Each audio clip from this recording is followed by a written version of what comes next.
What's up, everybody? It's Kevin. We're about to go live here in just a second. Actually, I think we are live. So I'm excited about today's episode. Scott Williamson is on the. I'm interviewing Scott Williamson today. He's an awesome guy, and I've known Scott for a while because I worked in Nashville for 20 years, and Scott was he was a drummer that I worked with a lot.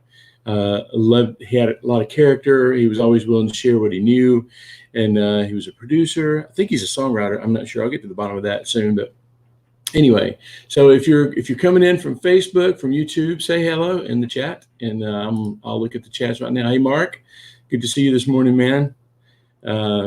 So while people are coming in, I want to tell you about a little course I put together. It's called Better Mixes Overnight. I think that's what it's called. But anyway, regardless, it will improve your mixes overnight, and it's free. So go to MixCoach.com. When you land on that page, there's an opt-in right there. And you'll land on a page that is 25 minutes of me just like instilling what my mistakes and the things I learned the hard way so you don't have to. So I will put it up on the screen right now. It's MixCoach.com. Go there, check it out, and see what you think. I think it'll improve your mixes. Okay, so I'm excited about this. Let's go right to Scott. Scott is an amazing drummer, a producer. I knew him as a drummer first, as a producer, and then I found out that he sang, and then I bought his solo record. I bet you didn't know that, Scott. I bought your solo record, and I loved it, and kind of was envious that I didn't know about it, and I wanted to be a part of it, but it was too late. The record was out. Anyway, so Scott, here you are. Man, you got dressed up and everything. You're one of the 17 people that bought that solo record. That's all. Is that the only solo record? Yeah, and it was just something I worked on in my free time for about 8 years. So, it's one of those things. It's called Biography. Check out Scott Williamson Biography. It says that it was up in 2016, but I think I was listening to it before 2016. Yeah, I was like 11 or 12, I think. Yeah. No. Okay. Well, it's great. Scott, here I'm just going to ask you some questions I've always wanted to ask you. Okay. Tell me. I know you're from California. Tell me about your background in music. How did you get started? Well, first of all, good morning, and thanks for having me. I've always wanted to say that. It's like watching any news organization. Everybody starts with, hey, thanks for having me. I don't know. Yeah, I grew up northwest of Los Angeles in a town called Agora Hills, California. Those of you who live out there might know where that is. I moved to Nashville in 1989, fresh out of high school. I grew up in a musical house. You're asking about the background. Mm-hmm. Dad was an arranger, orchestrator, sometimes producer. He was also a music minister. So I grew up going to school, to church, and to the recording studio. That's how I grew up. And I remember watching drummers on my dad's recording sessions, when I was a kid, and just thinking that's about the coolest thing ever. Mm-hmm. And I wanted to do it, got to play my first session when I was 12, believe it or not. And I've never taken drugs, but it must feel a lot like that session. Yeah. It was incredible. My sister sang, my mother sang, we sang as a family. Part of the reason we moved to Nashville, all of my dad's work had sort of migrated from the Los Angeles area out to Nashville because a lot of what he did was in Christian music. And then our family was singing together, and we got a record deal. And so that also necessitated moving to Nashville, and that's why we came out here. That's kind of a brief flyover view of the starting point. Does that help? Yeah, I mean, so your dad was an arranger, and he was in LA, obviously, at the time. So some of the drummers that influenced you, who were some of those session drummers that you got to check out? Well, I got to watch, some of these people, you won't know who they are because they're the unsung heroes of the session world. But let me put it this way. So there was my dad, and a buddy of mine who also had a dad that did similar things in a different stream of people. Mhm. So I got to watch sessions with guys like Greg Bissonette, Peter Erskine. There's a drummer named Bob Wilson that was in a band called Sea Wind. He was not just a drummer. He was a phenomenal songwriter, arranger, and that band was really influential on early days of Christian music in the late 70s, early 80s.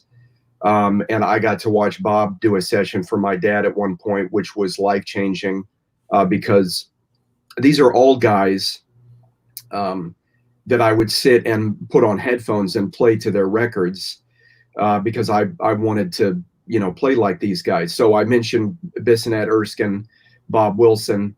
Bob incidentally went on to work with Eric Persing at Spectrasonics, and a lot of the sample libraries that we use now, Bob helped to create. Wow. And he's still an active drummer in Los Angeles.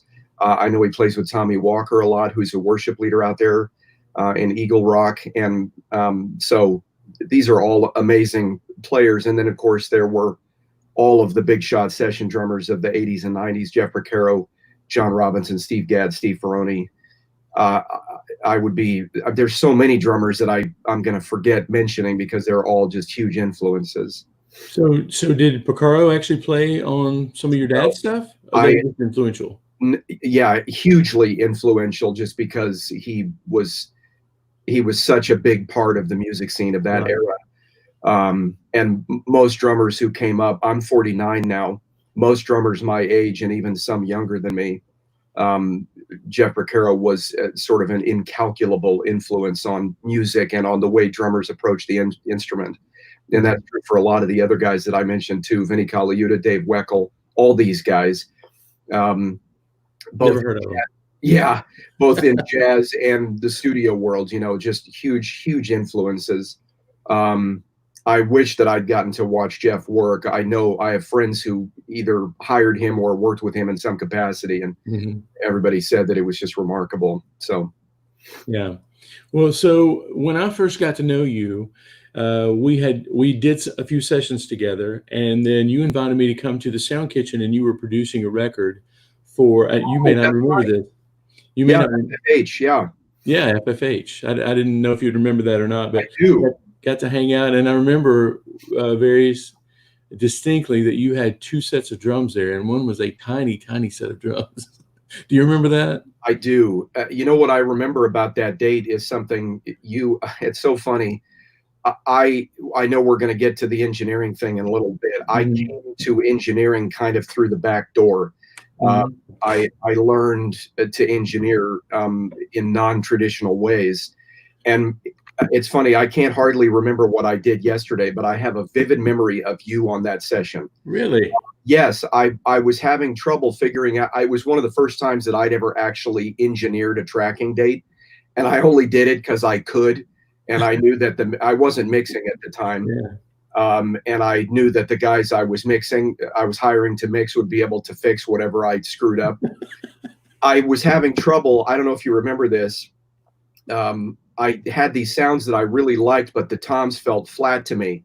And you came over and you said, "Hey, try this." And you pushed all the phase flip buttons and said, "Now have him hit him and see if that changes anything." And all of a sudden, everything opened up. That's my memory of that day. Coming up and teaching me. I should have known. That's amazing. Because, remember me doing my little intro on the thing, MixCoach, that's one of the first things I cover is phase, because I was going to ask you, because I mean, it's amazing that you mentioned that, because I was going to ask you, and it doesn't necessarily have to be this here. I would love to know from your perspective as a drummer now, knowing what good drum sounds are and everything, what's a good indicator when you go into the studio? You don't know the engineer, but he does something, or you see something, or you hear something, or something like that, to let you know that it's going to be a good snare day. It's going to be one of those days where you like hearing your drums and you're not trudging through the session. What's an indicator from an engineer that it's going to be a-okay that day? Oh, there are so many. It's hard to pick just one. a lot of times, and I've talked to other instrumental session players about this, if you go in the control room and whoever is engineering is paying enough attention to detail that you go in and listen to a playback and it sounds kind of like a record already. The great engineers are guys who, in my opinion, understand that, contrary to the story that I just told, I was learning at the time. That was like 15 years ago or more. We're mixing from the time we set foot in the studio to record the first element. Right. The mix is happening. So everything matters. And great engineers are another member of the band, really. Yeah. It's not the musicians and the engineer. A great engineer is a really good musician. Even if he doesn't know anything about the academia of music, if he's got good ears, he's probably as good or better musician than anybody else in the room. Right. And a great recording engineer, what happens is, I'll go the other direction. If you go in the control room and listen to a playback and everything sounds strange or just plain bad, it can make all the players feel like, wait, have we forgotten how to play? This doesn't sound right. What's wrong with us? Well, it might be that I played a bad drum track, or it might be that the engineer is not on his A game, and it's making the rest of us think that we're the problem. Now that can happen with any one member of the team. It could be the drummer or the bass player, or it can be the engineer. But if I go in the control room and everything sounds amazing on the first song, I know, oh, this is going to be an easy day. Yeah, that's good. Yeah, that's good information for people who are out there cutting tracks. And, it seems like we get to record all in one room, at least for me, less and less, unless you're doing a live thing. And then, man, that is so important to have that camaraderie and that, I don't know, it just sets the mood for the session. I find that when I pay particular attention to the drums, it's one of those 80-20 principle rules. It's like, where do you put your effort? If you put your effort towards drums, it seems like everything else kind of falls into place. That's not, minimizing anything else, but I found that, if you can get a good drum sound going on the tracking session, it seems to go a lot smoother. Well, drums are obviously the most intricate thing to record because of all the mics involved and the potential phase problems. So an engineer that really understands how to get a great drum sound probably is pretty schooled on everything. Piano is hard to record too. So I really am I love watching guys who like to kind of nerd out on how to record piano, because I love piano. But you can screw up a electric guitar just by putting the SM57 in the wrong place. So even what seems like a mundane, easy task as an engineer, it can easily be, we've done it, you and I've done it long enough to know that it's easy to mess up. And but if you know what you're doing, it also shouldn't be too hard to get it right. So yeah. So are you tracking a lot now too? I know I have always been a producer, and now you're a mixer, but do you track a lot these days? No, I occasionally, yes. Like I love recording orchestras, especially this means any orchestra recorders will know this means I don't love recording orchestra. I love recording a string section and then a brass. I still get a little skittish if they're all in the room at the same time. Right. I don't do it every day, and that's a lot of people on the floor. If the engineer screws up, that's a lot of money wasted. So there's some pressure there. But I just love a great room, great mics, great players, and just letting stuff happen. Yeah. As far as tracking rhythm section, I get to do it every so often. But usually if I'm in a tracking session, either as a producer or as a player, obviously I'm playing. Occasionally I'll hire a different drummer if I'm producing, because I get tired of hearing me. And in those cases, sometimes I will track. But the guys who cut band tracks are so good at it, and so they have such a wealth of experience. Same with guys who record orchestra. I love to do it. but I still love kind of lurking in the background and watching guys and learning, because it's a tremendous skill. So the short answer is yes, I do track occasionally, but normally I'm playing if I'm with a rhythm section. Now I remember just before I moved to moved from Nashville to California, I remember us having lunch at one of the places I miss the most, Chewy's, right there on close to Music Row. Yeah. And you were just you were starting to mix then. So tell me a little bit of how you got into your into mixing, kind of what your first record. One question I was going to ask first, I just remembered. When you hire a drummer, who are some of the guys that you hired to play on your records? Well, I mean, pick one. I'm in Nashville, Tennessee. Really? Well, the two guys I've hired, I'm trying to think now. I recall hiring 4 different drummers: Steve Brewster, Dan Needham, Garth Justice, and Ken Lewis. I hope I'm not dishonoring anybody by forgetting. Every single one of them, I learned something from just by watching them. Every one of them, and they all think differently from me, which is why I wanted to hire them. The trick when you do that as a musician, this is maybe good information for you producers out there who are also instrumentalists. The trick when you hire an instrumentalist who plays your primary instrument is to hire them because you want to hear what they're going to do, rather than hiring them so you can micromanage them. Right. I made that mistake one time. It was partly not my fault because of the artist that I was working with at the time. I shouldn't shirk my responsibility here. It was a tough day for me and this drummer. If he was watching right now, he would know exactly who I'm talking about. And I have never stopped feeling bad about it. It was almost 20 years ago. But that's the trick, is if you're going to hire somebody, bring them in because you want what they do.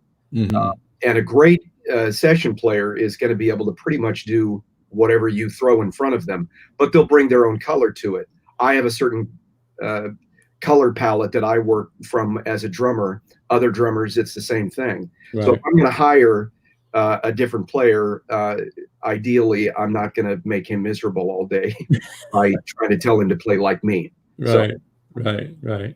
Well, so let's jump over to your mixing, because I've heard, when we were sitting in Chewy's that day, you were, I guess, just getting into mixing because we were talking about plugins and stuff like that. I look up and I just looked at your allmusic.com, and you have been busy mixing lately. So tell me how you got into the mixing thing, and then I would love to talk about some of your workflow and some of your go-to stuff too. Okay. Well, for selfish reasons. I totally understand. We're all stealing from everybody, so there's no secrets here. Yeah. So for a season, I still produce some independent projects. I don't produce as much as I used to. But during the season where I was doing more production, budgets started kind of caving in on themselves for various reasons. And I realized at that time, I enjoy the mix process. I had done a little of it just for demos and things like that, and realized that I thought at the time that I enjoyed it, but I needed to get better at it. And when the money situation with recording budgets kept coming down, I realized I need to work on this skill, because I can't, there isn't the money anymore to keep paying for all these different elements. And for me, the skill that I thought I could lean into was mix engineering.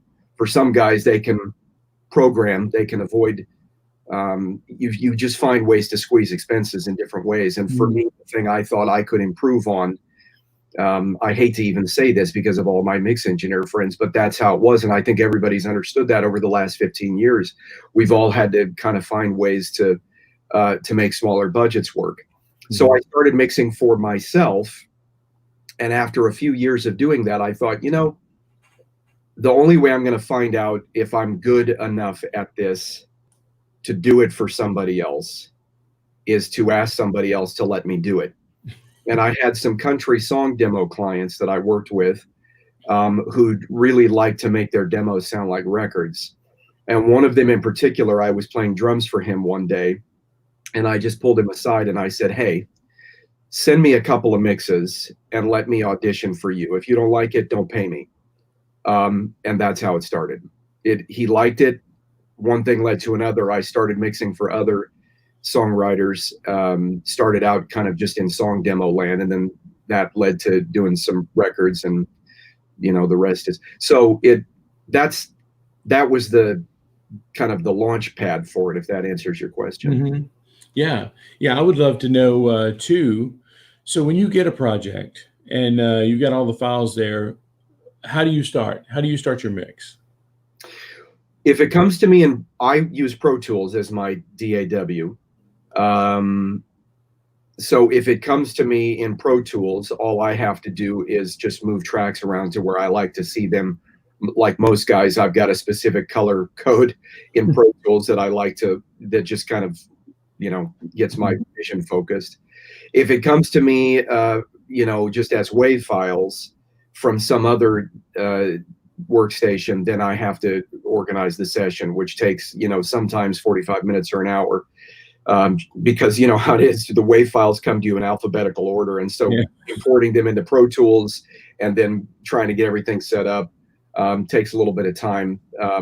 But once I've got that set up, I have a basic template that I import of like parallel compression for drums, guitar delays. My master fader almost always stays roughly in the same ballpark. Mm-hmm. And then the rest of it is just kind of faders up, try and take a listen to what the song is for a minute, figure out what it is, decide if I'm going to need to do any sample replacement on the drum. It all starts with the drums for I think for most guys, because that's drums and bass. That's my foundational layer. And also I set up working left to right, and the drums are at the left side. So it's, and I'm a drummer, so I'm doomed. There's no, but I just feel like if I get the drums right, everything else, it's like building a house. You've got to get the cement foundation poured before you can start building the walls. And I don't really understand balances between other instruments until I've got the bass and the drums feeling right. The bottom end for me is where the foundational layer is. Right.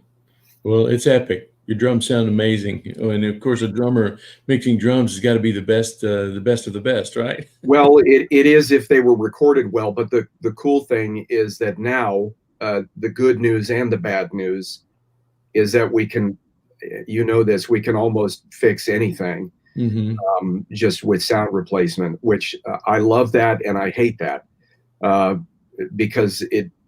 Well, I'm going to leave the philosophizing for somebody else. Okay.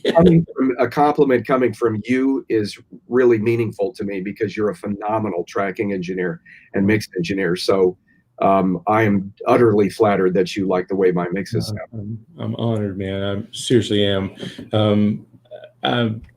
So I've got so many more questions for you, but I see some questions popping up on Facebook and YouTube. And you mind taking a couple of like softballs here? And I don't see them on my end, so you'll have to. You probably have to be on Facebook, but I'll read them to you. As a matter of fact, if you can see the screen, I will pop them up and you can read them as I do. Let's see. Sorry, there's a misspelling on here. But what's the best quality that you look for when you're hiring a drummer? Is it time, creativity, tone? Tell me about. What's the qualities you look for, just besides doing what they do? The answer is yes. All of those things. Look, for me as a drummer myself, it has always been first and foremost about pocket. I just love stuff that feels good, and I love drummers who make that their priority. And what's interesting is that there's not one way for music to feel good. But you kind of know sometimes when it feels bad, or at least not the way that your internal clock wants to feel it. So Right. for me, all those, you said time, creativity, and tone, all those things are critical for any session player. And then once you get past those things, you're also looking for, in any instrumentalist, any recording context, you want to be with people that you enjoy being with. Mhm. And that means a lot of different things. It means good sense of humor. It means gentleness and kindness and humility, which are, for most of us in the arts field, or maybe it's just human condition. I would say humility is not our default posture. Certainly is not mine. The older I'm getting, the more I have recognized how gross my own arrogance is. And so I'm trying, sometimes failing, to work on some of those things. People that have worked with me know that there are moments where I can sort of get my dander up, and it's not necessary. When you're in a group of people, there's give and take and interplay. And just because an idea wasn't mine, it doesn't necessarily mean that it was a bad idea.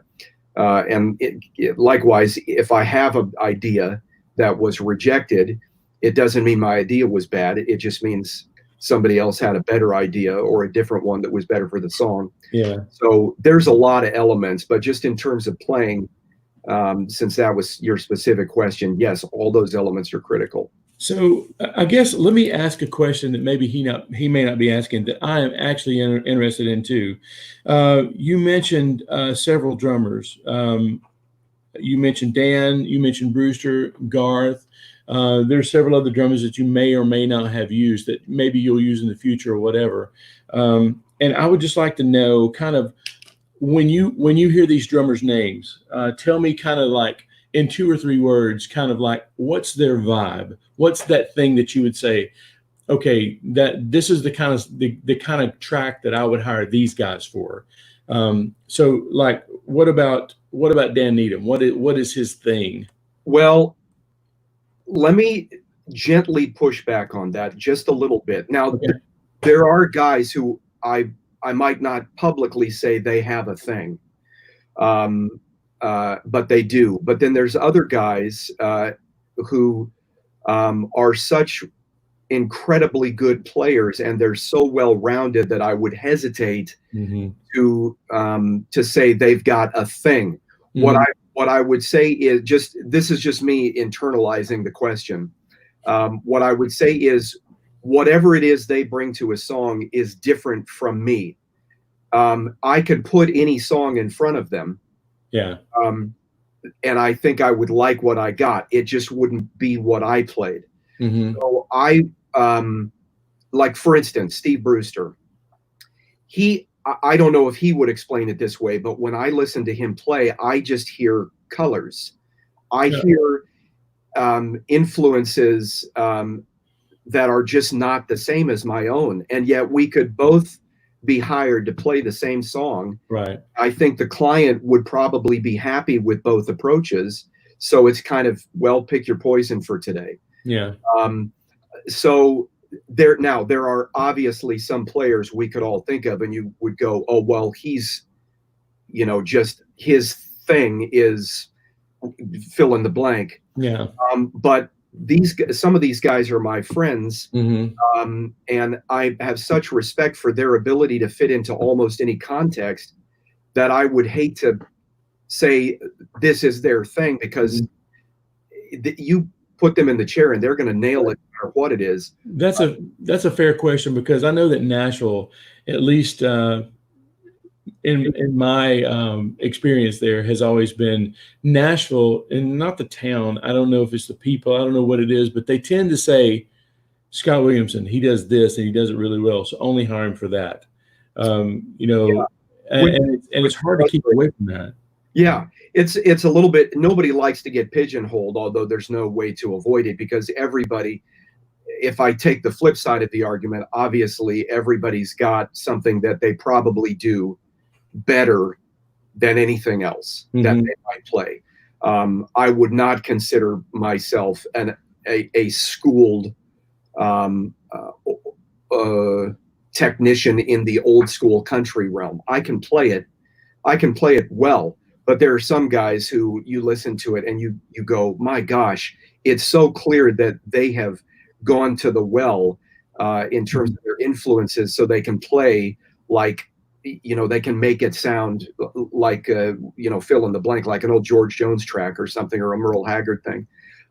I can do that because I've listened to it and I understand it, but I would not consider myself an expert in that realm. Mm-hmm. But having said that, I am a recording session drummer, and all the other guys you mentioned are too. So we need to be able to do a really good job at just about anything put in front of us.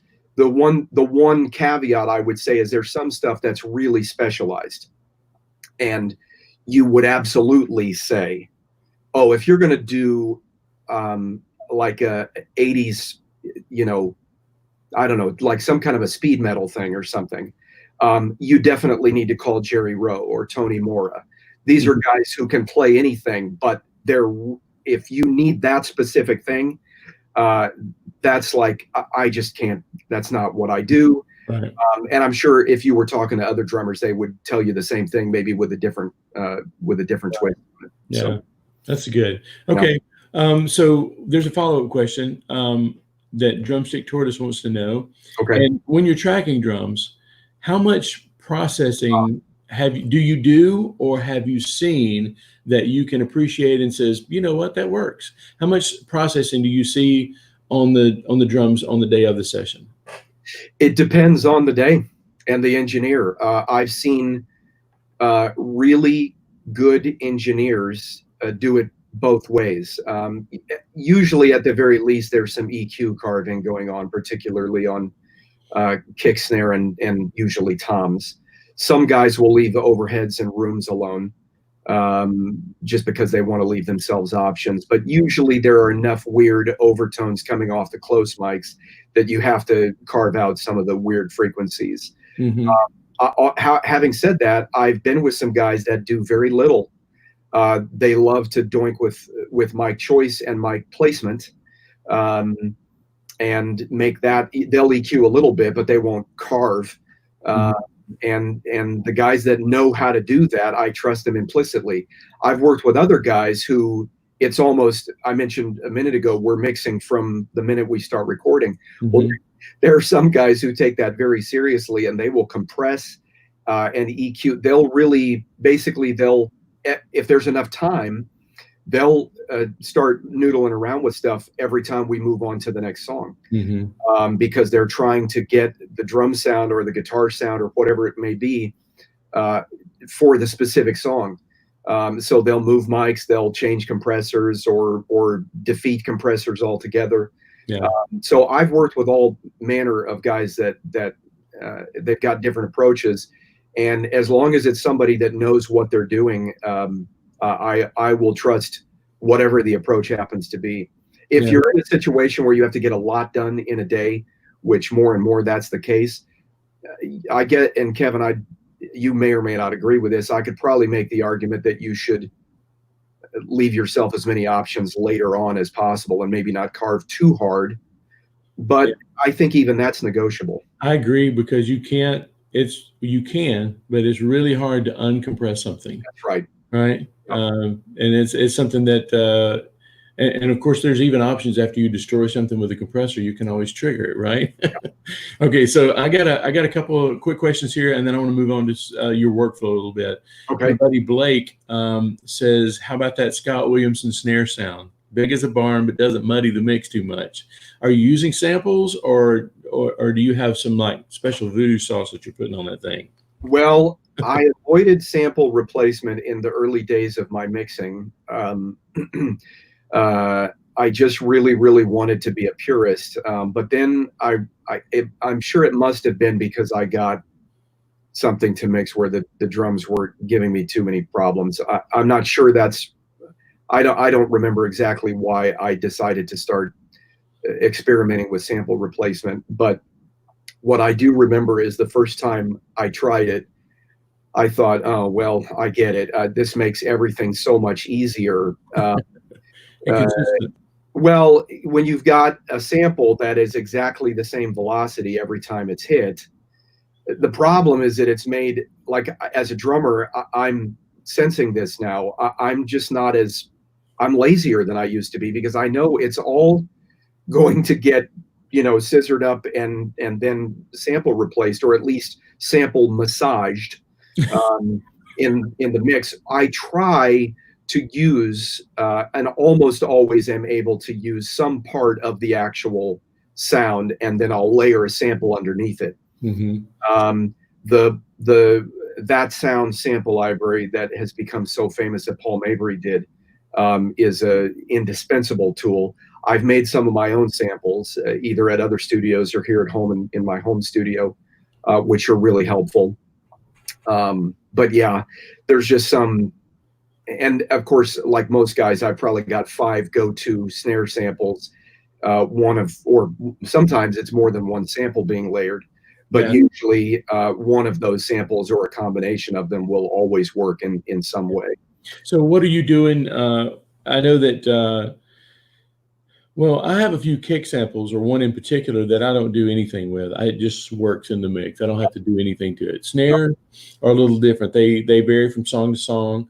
So what's a couple of things that you do to your snares that just like, I mean, how much do you compress? What do you compress with? Anything like that. Over the last several years, I would say 80% of the workload in my mix was the Waves SSL channel. Because it always, even on things like vocals, you would think it's not transparent enough, but in a pop vocal where you're kind of going for a pretty healthy dose of compression, I've gone through other layers of different compressors that I like to stack on top of the SSL. But it seems to work really well. Now, in the last year, well, about 3 years ago, I switched my A to D conversion and started using the Apollo with Pro Tools, which gave me access to the UAD plugins. Well, that was life-changing because some of the UAD stuff is just, it's ridiculous how good it is. In fact, when I'm recording drums at home, I've got one, sorry, I'm not answering your question. We'll come to that later. Okay.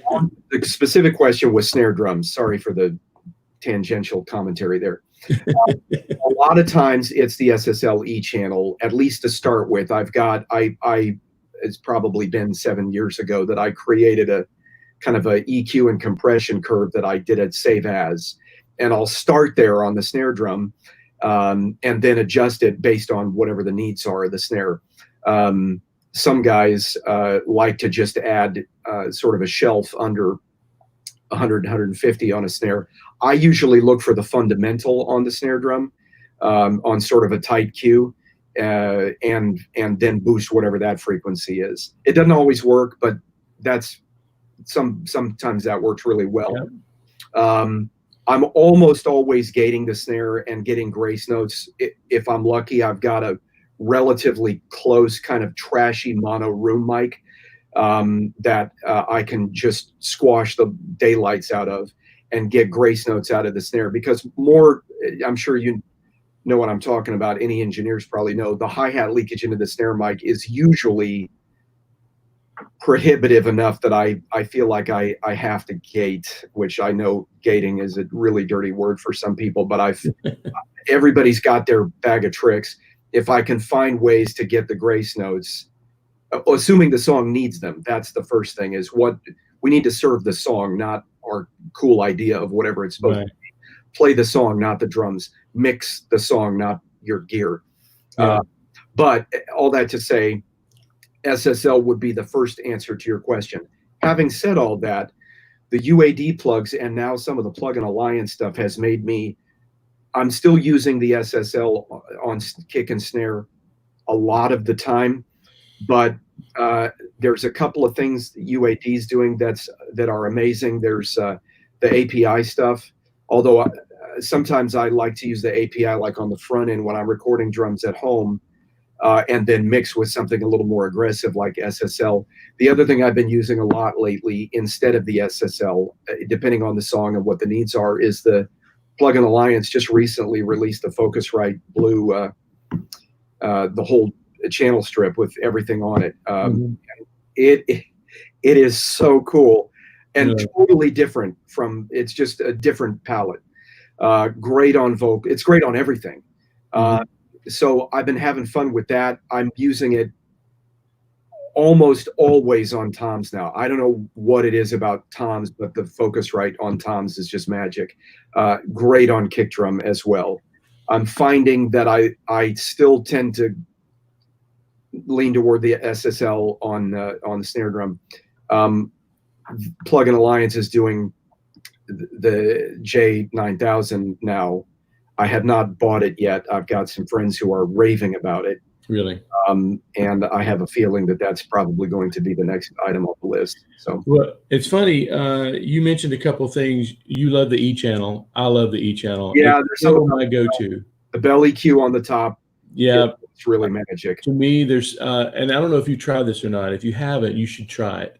On the SSL channel, when it comes to anything, specifically acoustic guitar, electric guitar, vocals, have you tried cranking your threshold all the way up and your ratio all the way down and using it in reverse? So crank up your threshold so that everything going through the SSL channel is getting compression, but it's getting it at 1-to-1. And then crank it up to around 1.5, 2-to-1 until you get some compression, and it's magic sauce, man. Okay, cool. Try that. And then I've got one other suggestion for you too, as a mixing engineer that deals with hi-hat leakage versus grace notes. Here's something I do, and I don't know if you do this or not. So you can trigger and get the grace notes too. That's a tricky. There's a fine line there. What I do is not mult, but I'll duplicate the snare track, and I will strip silence all the hits out. And then I'll pull it down to another track, leave the other track, do the opposite. So I'll strip all the silence out of one track, and then I forget what they call it, but it's like strip. It's like so one track you've got only snare, the other track you've got only grace notes and hi-hat leakage. So what you can do is you can trigger the snare with whatever trigger you want, and then massage in how much ghost notes you want. And you can even EQ that to get some of the hi-hat. Have you tried that? I've experimented with it. Yeah. But I've never gotten that deep into it. So thank you for that reminder, because that's actually, every once in a while you get a song, as you know, where the grace notes are critical.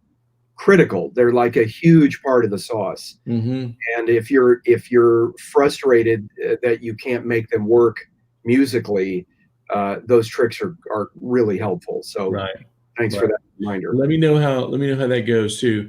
So Michael Rafter, a friend of mine who is a drum instructor, and he plays at our church, and I don't know if he's done session work or not, but he says, does a drummer need to approach personal dynamics different in the studio than, say, playing live? I mean, do you play differently when you said you were about to record some, or maybe you already have some worship sets for your sister's church? When you play in that environment, do you play differently than you play on a session? Not really. Look, I think that great drumming is so much about dynamics and finesse, and also consistency, that I guess on one hand, I would say you do need to tailor your approach for whatever the context is. But to the extent that drumming is about consistency and dynamic sensitivity, I don't know why that would need to change based on the studio or live, particularly since so much live stuff is being streamed now or in some other way recorded. What I'm trying to do anytime I sit down at a drum kit is make the engineer's job as easy as possible. In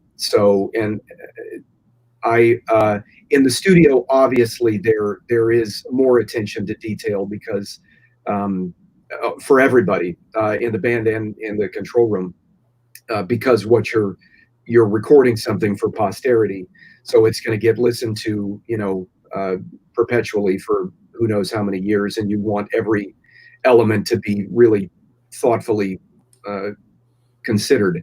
Live is an experience, and it's a moment that's over in 5 minutes or so, depending on the length of the song. But in general, I'm the only thing that what happens live that sometimes happens in the studio, but not always, is these moments of ecstatic inspiration that happen that you can't get back. Sometimes you'll go for something live and it doesn't work, and it doesn't really matter if it was a train wreck. Well, the moment's over and you just got to keep going. In the studio, if that happens, you just say, hey, I need to fix part 5. So it's but no, generally I would say my approach playing live is roughly similar to what I would do in any context. So if you had, say you were playing live in a small room versus playing live in an arena, and I'm sure you've done both, do you change how you change? Do you play the drums? Yes, that is absolutely. For instance, I several years ago, well, it wasn't a small room, that we have a big orchestral venue here in Nashville called the Skirmerhorn. And it was designed to be an amazing venue for orchestras and choirs.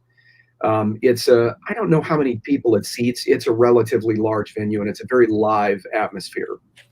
And it sounds incredible. As amazing as it is for everybody else, it is a complete, utter nightmare for a drummer because of the way that it's just not designed for that.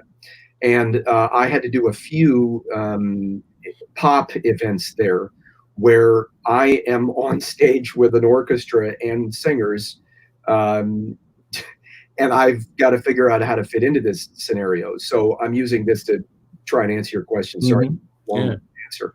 What I did, I just decided I was pretty close to the cellists, and I wanted to conquer them. I wanted to make them my friend instead of, because you play these orchestral dates, and a lot of times the drummer is the most hated person in the room, and I just didn't want that to be the case because I'm too insecure. So I taped up the drums. Instead of playing playing with blast sticks on a pop thing is pretty uninspiring. Sometimes you have to, but I didn't want to do that. I wanted to be able to dig in a little bit. Sorry, I keep doing it. I think I've overused this now today. But I'm going to do it again. Chris Farley style, right? God rest his soul. I'm still angry at him for dying. Yeah.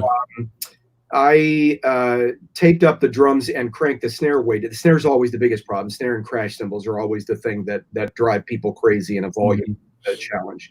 So I tuned the snare way down to kind of get that big gushy, that thing like Steve Jordan on the Vultures on the John Mayer record, that kind of a thing, where I could play it with the butt into the stick, not doing rim shots, and play it light, but still get some impact out of it, and basically play the show pretty soft, but not have to just cower behind the drums and not do anything. And it totally worked. The engineer was able to actually turn the drums on in the house, so we could get some definition out of it. And I was able to actually play the drums, just trying to be sensitive to what was going on. And I realized in that moment, this is the solution to this problem whenever I have to do this kind of a show. And that actually would work really well instead of, for instance, electronic drums, which is sometimes the best solution in a small setting or in any setting where the volume is just uncontrollable for whatever reason. If you are just dead set against electronic drums, like a lot of drummers are, this would be a helpful solution, is just tape some things up and get it where you can lean into them a little bit, but not have to hit them as hard to get the same or a similar result. I hope that answers your question. Oh yeah, absolutely. I heard I'm just sitting here thinking about how limitations sometimes can shape who we are as musicians. And I heard a story about Paul Mabry a few months ago. There was a mixing thing here, and Paul Mabry's engineer said that he was on tour with who's he been on tour with? He produced the big artist that he's produced lately. Lauren Daigle. Lauren Daigle. He was on the road with Lauren Daigle. Sorry, thank you for saving me there. And she said to him that she didn't like the way the cymbal sounded coming through her mic. So he said, "Okay, I won't use cymbals. I'll just use hi-hats." I wonder.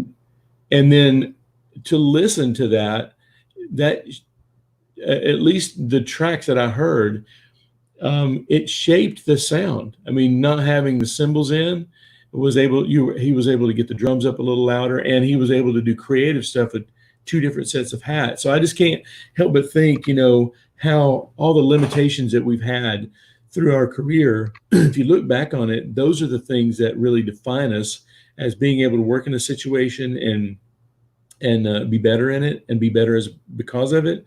And so, working in the Skirmahorn, that where anything you hit is going to be perceived as too loud.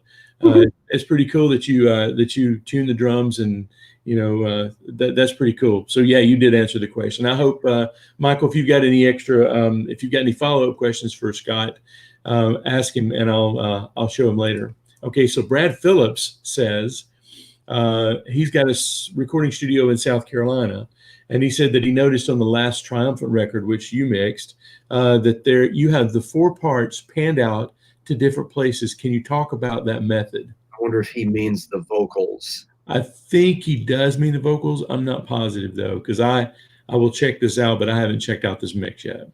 I've heard the mix you did for the Jonathan Taylor's. Yes, that was a great mix. He sent me one of those, and I was like, Scott, you're such a good mixer. You're good at everything. Okay, so let's go back to the vocal thing. Did you pan the vocals out? We did. The thing about mixing any for consumption product with a singer is that generally the audio, we sit here, we nerd out about snare samples and different nerdology within the mix realm, but the bottom line is that the average listener only cares about the singer. They will intuitively care about the beat. Can they dance to it a little bit? Sorry, Baptists.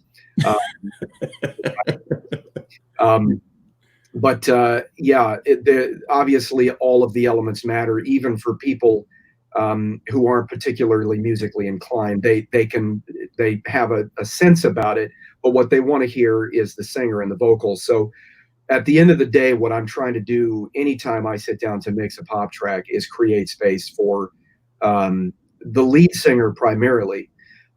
With groups like Triumphant and the Taylors and the Steels and any Southern gospel group, for instance, all of the vocal parts really matter. People, what they're purchasing when they buy those records or when they go to see a concert is the sound of the vocal team. The harmony, yeah. That's right. The harmonies are critical.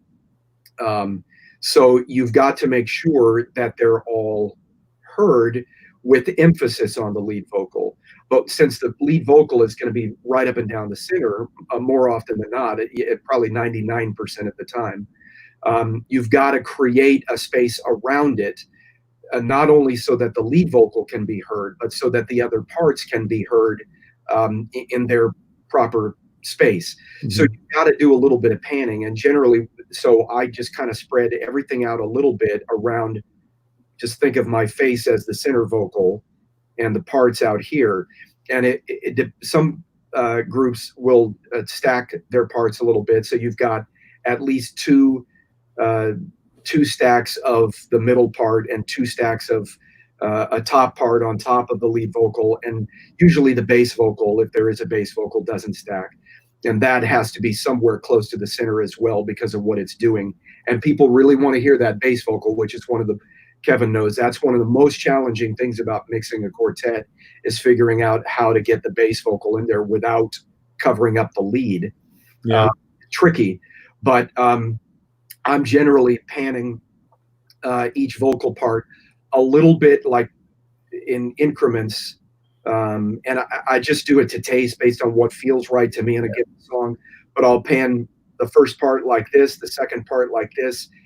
A lot of times nothing's fully out to the left and the right. It's usually degrees, but Yeah.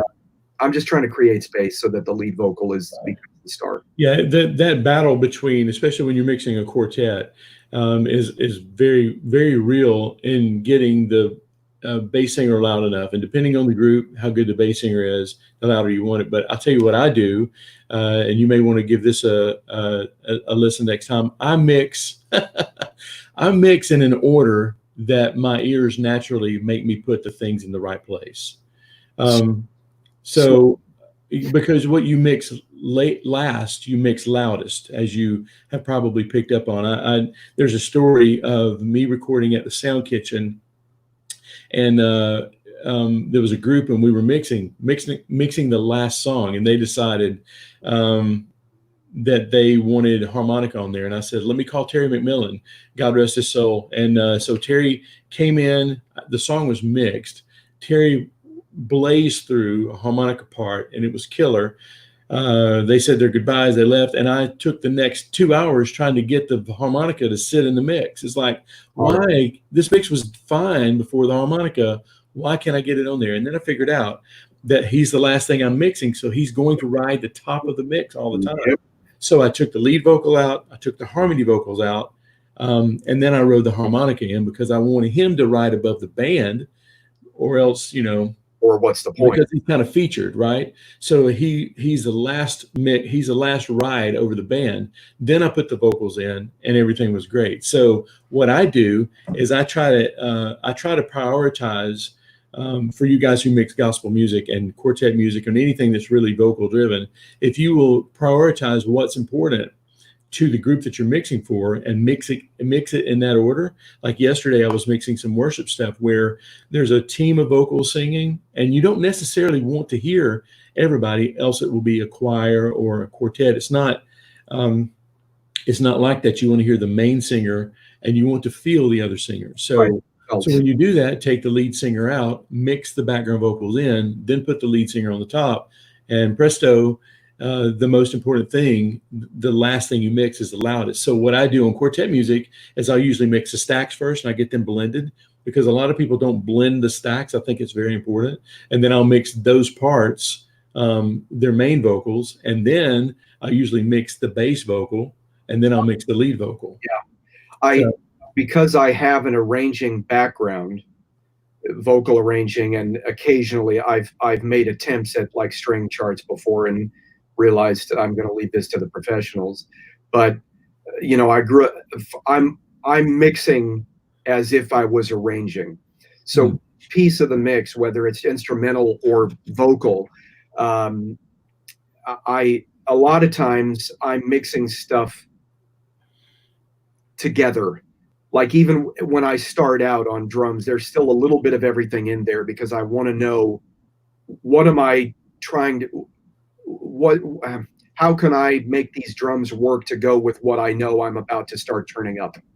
I hear what this is. Usually I've muted the vocals, but once I start on the vocals, a lot of times I might work on the lead by itself for a minute to get it sounding great.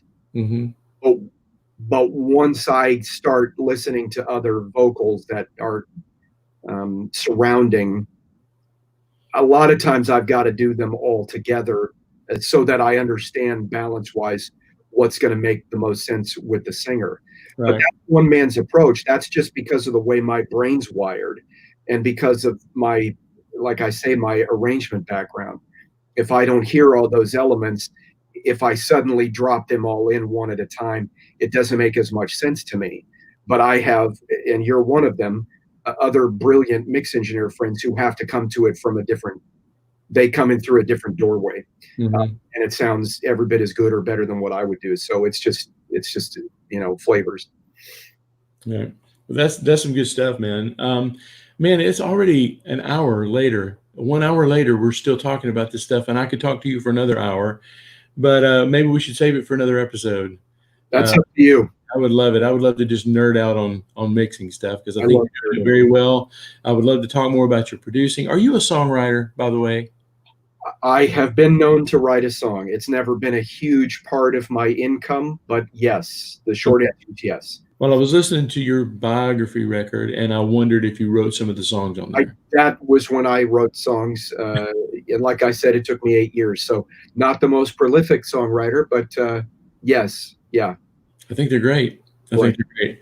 So Scott, are you available on social media? Do we need to flash some kind of you Instagram? Do you Facebook? What do you do? Yes, both. I don't Twitter because I don't know how to get my thought in that few words, Right. as you could probably tell from this interview. Yes, Instagram, Facebook, and I am ScottWilliamson.com, which I only loosely keep track of. It's mostly social media. So, Right. So what is your Instagram? I just want to flash it up on oh the. gosh, I don't know. Oh, gee, That's I'd okay. That's okay. yeah, I'll flash it. it's I'll flash it. on there. It's on there. I don't know the addresses. Okay. I'll follow I'm too you. old for this. Yeah. Yeah. Scott, man, it's been a pleasure to talk to you. I've learned a lot, and I appreciate you being an open book. I love people who are secure enough to share what they know with that whole mentality of that there's an abundance of information. There's always something else to learn, no matter where you are. And I just appreciate people like you. And you've shaped my career personally. You have. And I just wanted to say thank you for being open. Thank you for answering all these questions, and I will look forward to the next time we chat. Same to you. Anytime, Kevin. All Great. right. All right, Scott, I will let you go for now, and I'll talk to you soon, okay? See ya. Okay, right? Really good, really cool dude, open book. I learned a lot. Hope you did. And the next time we have him on, maybe you can, you'll have some more questions for him. I know I will. So anyway, if you Scott mentioned in the podcast about the phase thing, I had forgotten about that. But it just so happens that I did a training on it. I did a whole mini course on phasing, just that particular thing, because I think it's that important. And you'll find it at MixCoach.com. Go and check it out. And I think you'll like it. I think it'll improve your mixes.